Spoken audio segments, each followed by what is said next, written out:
وسوسہ تو ایک طرف رہ گیا، اگر وہاں شیطان بھی آئے تو ٹک نہیں سکتا، تو بھاگ جاتا ہے، وہ تو بھاگ جاتا ہے، شیطان بھاگ جاتا ہے۔ حضرت سیدنا غوث اعظم رضی اللہ تعالیٰ عنہ کے پاس آیا تھا، شیطان حضور غوث پاک کے پاس آیا تھا، آتا ہے پر اللہ والوں کے پاس ٹکتا نہیں، آ جاتا ہے ٹکتا نہیں۔ حضور غوث اعظم رضی اللہ تعالیٰ عنہ نے 40 سال اللہ کی عبادت کی، 40 سال۔ یہاں بھی لوگ بڑے پریشان ہو جاتے ہیں، کیسے جی کیسے کر لی؟ تو میں نے کہا قرآن پڑھو، والذین یبیتون لربہم سجدا وقیاما، وہ راتیں گزار دیتے ہیں اپنے رب کے لیے سجدہ کرتے اور قیام کرتے۔ تو یہ قرآن کی نص نے جب بیان کر دیا، تجھے کیسے شک ہو گیا؟ قرآن کی نص بیان کر رہی ہے کہ اللہ کے کچھ بندے راتیں سجدے اور قیام میں گزار دیتے۔ حضور غوث اعظم نے 40 سال عشاء کے وضو سے فجر کی نماز ادا فرمائی۔ تو ایک دن آسمان پہ نا ایک چھوٹا سا بادل کا ٹکڑا آیا، معاذ اللہ ثم معاذ اللہ، وہ کہنے لگا عبد القادر میں تیرا رب ہوں۔ اس کے اندر سے آواز آئی، میں تیرا رب ہوں، تو نے بڑی عبادت کر لی، اب تو بے شک پڑھ بے شک نہ پڑھ۔ کئی ملنگوں کو معاف نہیں ہو گئی معاذ اللہ کہ بے شک پڑھ بے شک نہ پڑھ، عام اجازت ہے۔ تو حضور غوث اعظم رضی اللہ تعالیٰ عنہ فرمانے لگے اعوذ باللہ من الشیطان الرجیم۔ جب آپ نے یہ پڑھا تو وہ سامنے آ کے کھڑا ہو گیا، کہنے لگا عبد القادر آپ کو کیسے پتہ چلا کہ میں شیطان ہوں؟ تو آپ فرمانے لگے پاگل، مجھے کیسے پتہ نہ چلتا؟ جس رب نے اپنے پیارے حبیب علیہ السلام کو نماز معاف نہیں کی، اس نے عبد القادر کو کیسے معاف کر دی؟ جب حضور کے لیے یہ حکم نہیں آیا کہ محبوب چاہے پڑھو چاہے نہ پڑھو، وہاں تو حکم آیا کہ محبوب تہجد بھی پڑھو، وَمِنَ اللَّيْلِ فَتَہَجَّدْ بِهِ نَافِلَةً لَكَ، نفع دے گی آپ کو، تہجد بھی پڑھے۔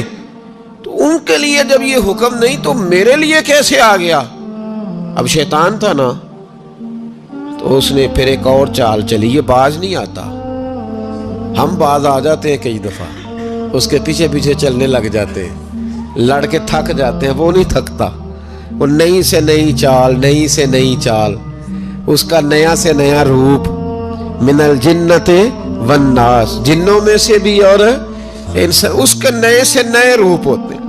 اس نے ایک نیا روپ دھار لیا، کہنے لگا عبد القادر 300 ولی میں نے اسی طرح گمراہ کیے، آپ چونکہ عالم تھے تو آپ کے علم نے آپ کو بچا لیا۔ تو غوث اعظم فرمانے لگے نئے روپ سے آئے ہو؟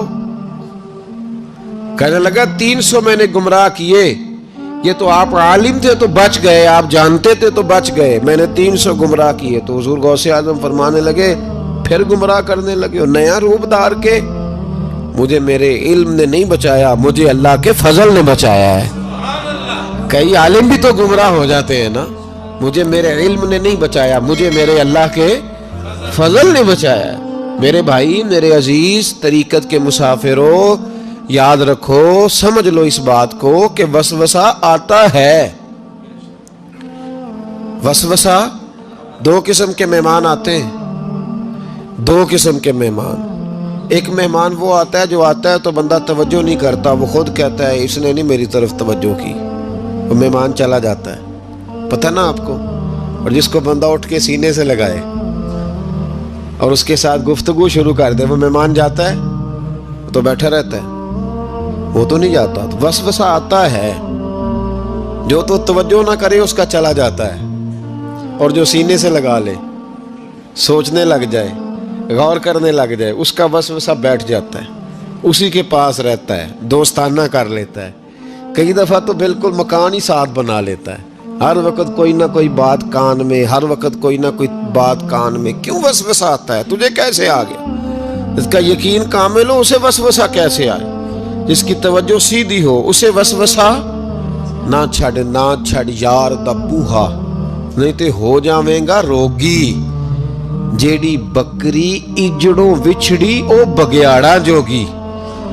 یہ تو بھئی تو اگر اندر رہتا، صحبت کے اندر رہتا، چھتری کے نیچے رہتا، تو پھر وسوسہ تجھے کیسے وسوسہ کس طرح تیرے پاس آیا؟ وسوسہ اس کے پاس آتا ہے جو وسوسے کی جانب توجہ کرتا ہے۔